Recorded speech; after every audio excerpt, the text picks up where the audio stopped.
Hi guys, welcome back to the channel. Now a lot of people have said, what's happening? Give us an update. What's going on with you and that damn council? So this is a video just to let you know.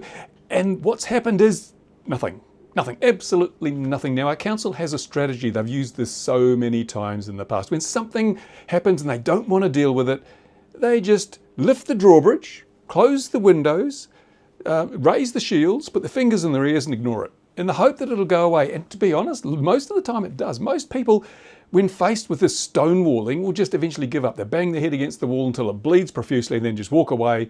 What can I do? Well, I'm not that person. I'm not that guy. So this is a call to action. Now, I try to do as much as I can for the hobby. I mean, it's my passion.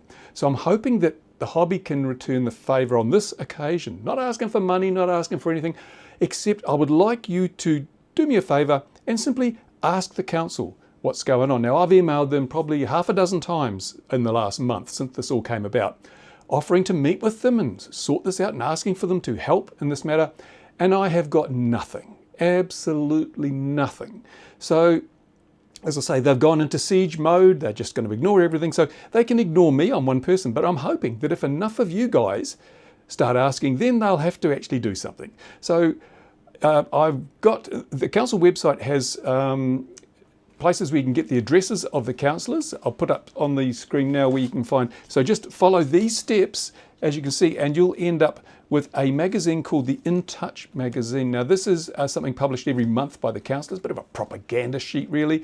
And on the last page of this magazine, you'll find that the councillors' email addresses are there. Now these are their official, not their personal email addresses, but their official email addresses through the council. So you can, the mayor and all the councillors are listed there, you can email them directly and say, excuse me, very politely, we don't want to come across as a bunch of hotheads, but just very politely ask, we have seen what's going on with Mr. Simpson and the council.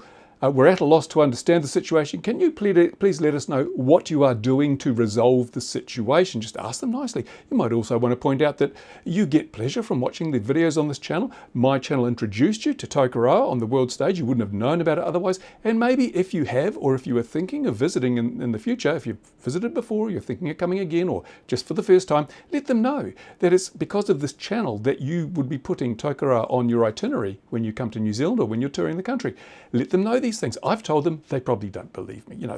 Anyway, so if we can do that, there's another part of council. Let me fill you in on the details. Council's made up of two parts. There is the executive, and these are the bureaucrats sitting behind the oak desks and the lovely offices with the glass windows. They're the people who push the pens, shuffle the paper, and tell the minions down low what to do. That's the executive. The other part is the governance. Now, governance consists of the councillors that have been elected to serve the community by setting goals and basically guiding the actions of the executive. They can't tell the executive what to do, but they can set them goals and things that they should be trying to achieve. So it's kind of loosely coupled, but both parts, both governance and executive, are playing a role in this situation. They both need to be asked. And if you want to find out how to ask the executive, the councillors of the governance, if you want to know how to ask the executive, then on screen here you'll see you go to the website and you go down to, I think it's council contacts, and then there's a form you can click on there which you can enter the question that you want. So if you would like to do that, that would be of immense value to me. Finally, it's kind of let them know that people, not just me, but people are watching and people are concerned and people want an answer. And also, if you want to spend some coin, I don't know how much it costs, but this is the telephone number for the council, both from inside New Zealand and outside New Zealand. Our country code is 64.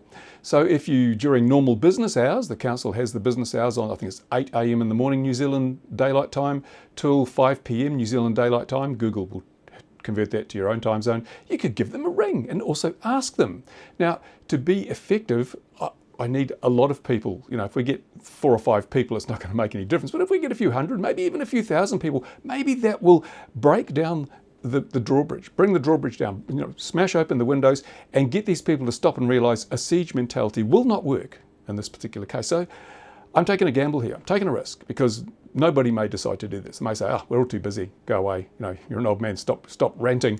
But I'm hoping that the people whose interests I try to serve every day with the videos I do and the crusading I do to try and save the hobby, I'm hoping they can pay me back this one time by going into bat and letting the council know that the world is watching and that perhaps not happy, but don't be rude. Don't be, just ask the question. Don't be rude. We want to maintain the high moral and ethical ground here. Don't want them to think we're a bunch of rednecks, but we are just ordinary people who are concerned and confused as to why an issue like this is not being resolved in a reasonable amount of time. It's been 4 weeks.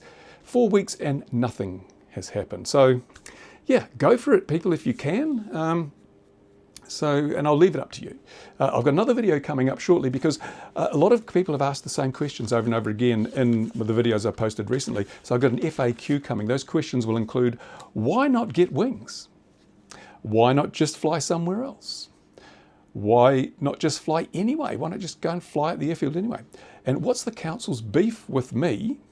And why don't I run for council? And a few other questions. So I'm going to do a video explaining those things, and in particular, looking at the relationship between myself and Model Flying New Zealand, because the other question is, why don't you just rejoin Model Flying New Zealand? I'll tell you why that's not a viable option in the FAQ video, which I hope to have out maybe later today, maybe tomorrow. In the meantime, you have a mission. If you can support me, I would really appreciate it so I can continue crusading for this hobby that's increasingly looking under threat. It's so marginalised now. As I say, I'll cover that in the future video as well. Thank you for watching. I do appreciate your support. And now I'll leave it up to you. Bye for now.